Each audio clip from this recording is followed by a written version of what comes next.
Hello दोस्तों, मैं गौरव कुमार आप लोगों का आपके अपने चैनल एनिमेटेड स्टडी क्लास में स्वागत करता हूं। मैं आप लोगों के लिए 13 मई के जो करंट अफेयर के क्वेश्चन बन सकते थे वो लेकर आया हूं, जो आपके होने वाले exam like SSC, CHSL, CGL, RRB, NTPC, UPSI, DRDO, MTH आदि में पूछे जा सकते हैं। वीडियो शुरू करने से पहले मेरी आप लोगों से रिक्वेस्ट रहेगी कि वीडियो को लाइक व शेयर करें और चैनल को सब्सक्राइब करें, साथ ही बेल आइकन को प्रेस करें। मैंने इस वीडियो की पीडीएफ टेलीग्राम पर डाल दी और टेलीग्राम का लिंक नीचे डिस्क्रिप्शन में, आप वहाँ से इसकी पीडीएफ डाउनलोड कर सकते हैं। मेरा आप लोगों से निवेदन रहेगा कि वीडियो को पूरा देखें, जिससे आप लोगों को क्वेश्चन समझ में आ सकें। तो चलिए आज का पहला क्वेश्चन देखते हैं। हाल ही में अंतर्राष्ट्रीय नर्सेज दिवस किस तिथि को मनाया गया है? तो हाल ही में अंतर्राष्ट्रीय नर्स दिवस तो यह मनाया गया 12 मई के लिए। कब? 12 मई के लिए। अब यह 12 मई को क्यों मनाया जाता है? तो एक लेडी थी जिनका नाम था फ्लोरेंस नाइटिंगेल, जो एक नर्स के रूप में कार्य करती थी। तो उनके योगदान को देखते हुए हर वर्ष अंतर्राष्ट्रीय नर्स दिवस मनाया जाने लगा 12 मई को, यानी कि 12 मई को फ्लोरेंस नाइटिंगेल का जन्म दिवस मनाया जाता है। तो इसीलिए इन्हीं के लिए इनके जन्म दिवस के रूप में 12 मई को अंतर्राष्ट्रीय नर्स दिवस मनाया जाने लगा। ठीक है, अब इस बार इसकी थीम क्या थी अंतर्राष्ट्रीय नर्स दिवस की? तो इस बार इसकी थीम थी a voice to lead a vision for future health care. क्या है? A voice to lead a vision for future health care, इस बार इसकी थीम थी। दरअसल जो फ्लोरेंस नाइटिंगेल थी उन्हें उपाधि दी गई थी। तो वह उपाधि क्या थी? The lady with lamp. क्या थी? The lady with lamp. ठीक है, द लेडी विद लैम्प इन्हें उपाधि दी गई थी। ठीक है, उम्मीद है आप लोग अच्छे से क्वेश्चन समझ पा रहे होंगे। इन्हीं की याद में अब हर वर्ष 12 मई को अंतर्राष्ट्रीय नर्स दिवस मनाया जाने लगा। उम्मीद है आप लोग अच्छे से क्वेश्चन समझ पाए होंगे। आगे बढ़ते हैं। हाल ही में चौथी भारत स्विस भारतीय वित्तीय वार्ता कहाँ पर आयोजित की गई है? तो अभी हाल ही में जो चौथी भारत स्विस वित्तीय वार्ता आयोजित की गई है, तो यह दिल्ली में। कहाँ पर? दिल्ली में आयोजित की गई। दरअसल जो चौथी भारत और स्विस वित्तीय वार्ता है, यह दिल्ली में आयोजित की गई है। तो जो भारतीय स्विस वित्तीय वार्ता से क्या तात्पर्य है? तो जो भारत है और जो स्विट्जरलैंड है, यानी कि दोनों देश भारत और स्विट्जरलैंड ने मिलकर यह जो चौथी वित्त वार्ता की है और यह दिल्ली में की है। तो यह क्यों की है और इसमें प्रतिनिधित्व किसने किया? तो भारत की तरफ से प्रतिनिधित्व किया था आर्थिक मामलों के सचिव अजय सेठ ने। किसने? अजय सेठ ने। ठीक है, भारत का प्रतिनिधित्व किसने किया? अजय सेठ ने, जो कहाँ आर्थिक मामलों के सचिव है। और स्विट्जरलैंड के जो स्विस सचिव थे उन्होंने प्रतिनिधित्व किया स्विट्जरलैंड का, यानी कि जो स्विस पक्ष के प्रतिनिधि थे उनका नाम क्या था? सुश्री डैनियल। क्या नाम था? सुश्री डैनियल। इन्होंने स्विट्जरलैंड का प्रतिनिधित्व किया। अब बात आती है, ये वित्तीय वार्ता हुई तो इससे क्या तात्पर्य होगा, यानी कि इसका अर्थ क्या है? तो निवेश सहित, अभी आप लोगों को पता है कोरोना महामारी चल रही है, तो इसी को देखते हुए निवेश तो करना ही है। भारत और स्विट्जरलैंड एक दूसरे के देश में निवेश करेंगे ही करेंगे। साथ ही में जो कोविड पैंडेमिक चल रही है, इससे कैसे निपटा जाए और इसको कैसे दूर किया जाए, इस पर लेकर भी चर्चा हुई और इस पर भी बात हुई दोनों देशों के बीच। ठीक है, उम्मीद है आप लोग अच्छे से क्वेश्चन समझ पाए होंगे। और ये वित्तीय वार्ता कहाँ पर हुई थी? दिल्ली में। आगे बढ़ते हैं।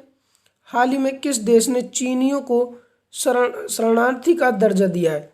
तो अभी हाल ही में जो जापान है, कौन सा? जापान देश है, इसने जो चीनी देश के लोग हैं, यानी कि चीनी लोग हैं, उनको शरणार्थी का दर्जा दिया है। और ऐसा पहली बार हुआ है कि जापान ने चीनी लोगों को शरणार्थी का दर्जा दिया है। दरअसल इस बार जो जापान है, इसने 47 विदेशियों को शरणार्थी का दर्जा दिया था। उनमें से 11 लोग चीनी लोग थे। कितने? 11 लोग, यानी 47 विदेशियों को शरणार्थी का दर्जा दिया था, उसमें से 11 लोग चीनी थे। ठीक है, उम्मीद है आप लोग अच्छे से क्वेश्चन समझ पाए होंगे। अब जापान ने शरणार्थी को दर्जा दिया है, तो जापान को मैप में देखते हैं। ये वाला जो रेड पार्ट दिख रहा है, यानी कि जो वाला जैसे मैंने लाइनिंग किया है, ये ही जापान है। बात करते हैं जापान की, तो जापान की राजधानी क्या है? टोक्यो। वर्तमान में यहाँ के प्रधानमंत्री कौन है? योशिहिडे सुगा। और यहाँ की करेंसी क्या है? येन यहाँ की करेंसी है। ठीक है, योशिहिडे सुगा यहाँ के प्रधानमंत्री हैं। अभी हाल ही में 26 जनवरी को जो यहाँ के पूर्व प्रधानमंत्री थे शिंजो आबे, जापान के पूर्व प्रधानमंत्री शिंजो आबे, उन्हें भारत सरकार के द्वारा पद्म विभूषण पुरस्कार से सम्मानित किया गया था। आगे बढ़ते हैं। हाल ही में संयुक्त राष्ट्र संघ ने वित्त वर्ष 2022 में भारत की जीडीपी में कितने प्रतिशत वृद्धि का अनुमान लगाया है? तो अभी हाल ही में जो यूएन है यानी कि यूनाइटेड नेशन है, इसने वित्त वर्ष 2022 में भारत की जीडीपी में 10.1% कितना 10.1% वृद्धि का अनुमान लगाया है। उन्होंने साथ में यह भी कहा है जो चीन की जीडीपी है जो वर्तमान में अभी 8.2% की वृद्धि से बढ़ रही है, कितने 8.2% की वृद्धि से बढ़ रही है, यह वित्त वर्ष 2022 में जाकर कम हो जाएगी और यह हो जाएगी 5.8%। कितनी यानी कि इन्होंने चीन की भी बताई है। तो चीन के अभी वर्तमान 2021 में 8.2% की वृद्धि से बढ़ रही है, तो उसको वर्ष 2022 में घटाकर कितना कर दिया गया है 5.8। और भारत की जीडीपी कितने प्रतिशत का वृद्धि का अनुमान लगाया है 10.1%। उम्मीद आप लोग अच्छे से क्वेश्चन समझ गए होंगे। आगे बढ़ते हैं।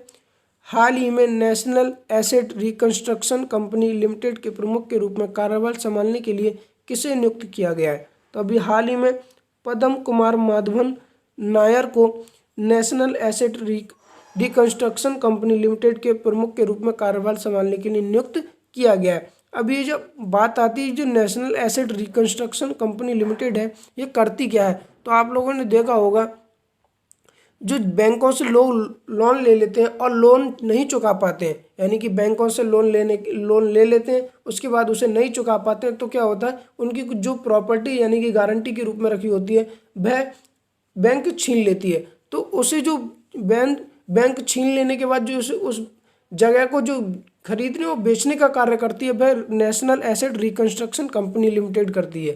ठीक है, उम्मीद है आप लोग अच्छे से क्वेश्चन समझ पाए होंगे। आप इमेज में देख सकते हैं जो दिख रहे हैं यही माधवन नायर है। कौन है? माधवन नायर। उम्मीद आप लोग अच्छे से क्वेश्चन समझ पाए होंगे। आगे बढ़ते हैं।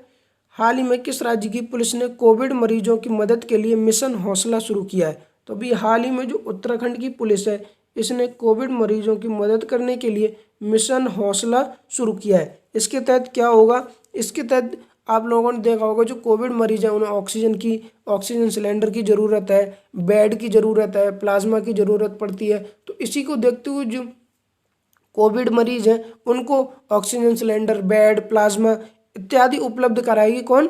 जो महाराष्ट्र यानी उत्तराखंड की पुलिस है जिसने यह मिशन शुरू किया है, मिशन हौसला। ठीक है, उम्मीद है आप लोग अच्छे से क्वेश्चन समझ पाए होंगे। इसके लिए उन्होंने एक टोल फ्री नंबर भी जारी किया है जो कितना 112 है, कितना 112 टोल फ्री नंबर भी जारी किया है। उम्मीद है आप लोग अच्छे से क्वेश्चन समझ पाए होंगे।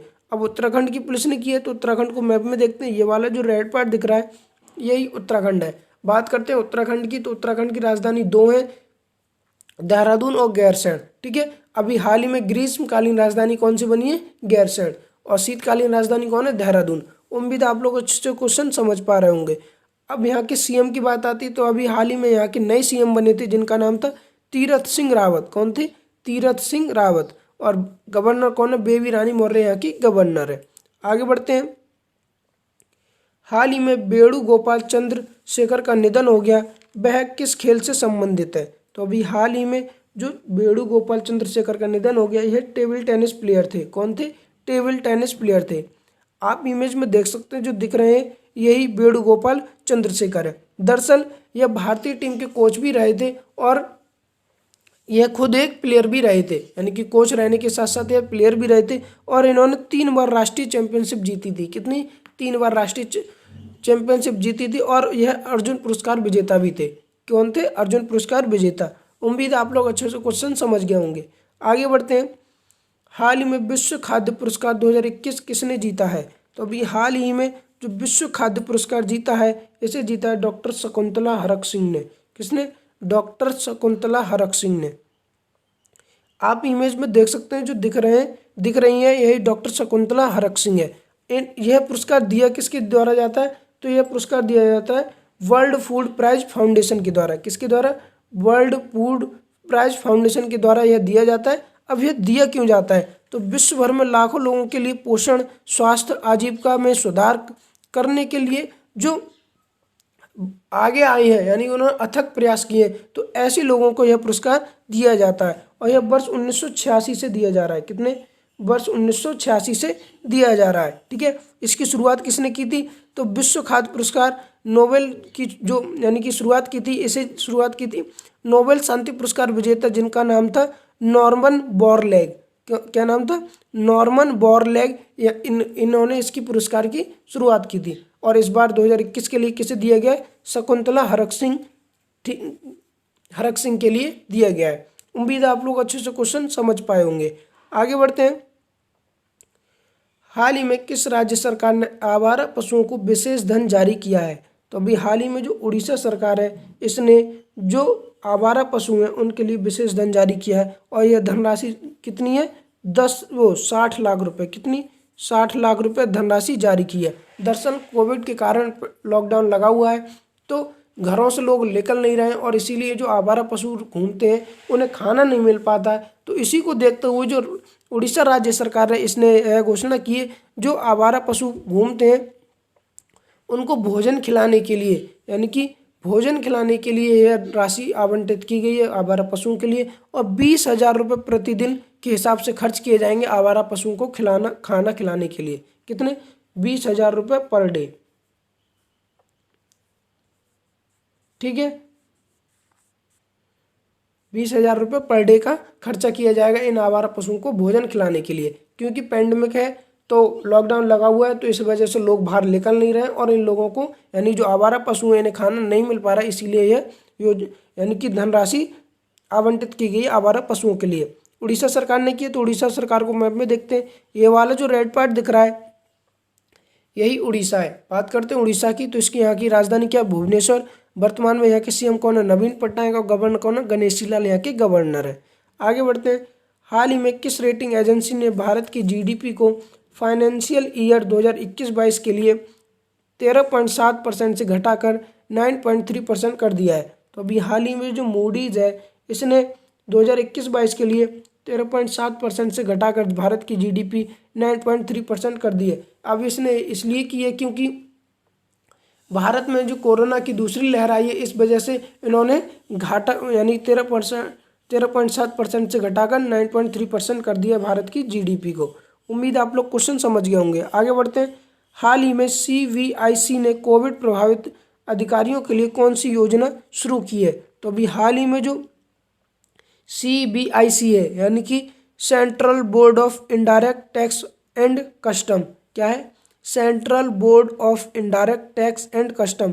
इसने जो कोविड प्रभावित अधिकारी हैं, यानी कि ऐसे अधिकारी, ऐसे व्यक्ति, यानी कि जो CBIC के अधिकारी हैं और जो स्टाफ सदस्य हैं जिन्हें कोरोना हो गया है, उनके लिए वित्तीय सहायता और चिकित्सा सहायता प्रदान करने के लिए आश्वासन योजना, कौन सी? आश्वासन योजना शुरू की है। किसने? CBIC ने। यानी कि वित्तीय सहायता और चिकित्सा सहायता प्रदान करने के लिए अधिकारी और स्टाफों के लिए आश्वासन योजना शुरू की गई है। ठीक है, अभी हाल ही में CBIC के लगभग 110 यानी कि जो अधिकारी और स्टाफ कर्मचारी हैं उनकी मृत्यु हो चुकी है, इसीलिए यह योजना शुरू की गई है। जो CBIC आता है यह किस मंत्रालय के अंतर्गत आता है? तो यह आता है मिनिस्ट्री ऑफ फाइनेंस, यानी कि वित्त मंत्रालय के अंतर्गत आता है। उम्मीद है आप लोग अच्छे से क्वेश्चन समझ गए होंगे। हाल ही में स्कॉटिश संसद के लिए चुने जाने वाली पहली सिख कौन बनी है? तो अभी हाल ही में जो स्कॉटिश संसद है, यानी कि स्कॉटलैंड की संसद है, उसमें चुने जाने वाली पहली सिख बनी है पाम गौसल। कौन बनी है?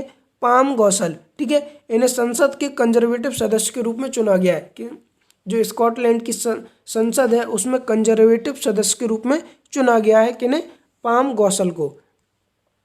आप इमेज में देख सकते हैं, जो दिख रही है यही पाम गौसल है, और यह स्कॉटिश संसद के लिए चुने जाने वाली पहली सिख बनी है। कौन बनी है? पहली सिख बनी है। उम्मीद है आप लोग आज के इतने सारे क्वेश्चन अच्छे से समझे होंगे। तो मेरा आप लोगों से एक बार फिर से निवेदन रहेगा कि वीडियो को ज़्यादा से ज़्यादा लाइक करें, शेयर करें और चैनल को सब्सक्राइब जरूर कर लें। Thank you.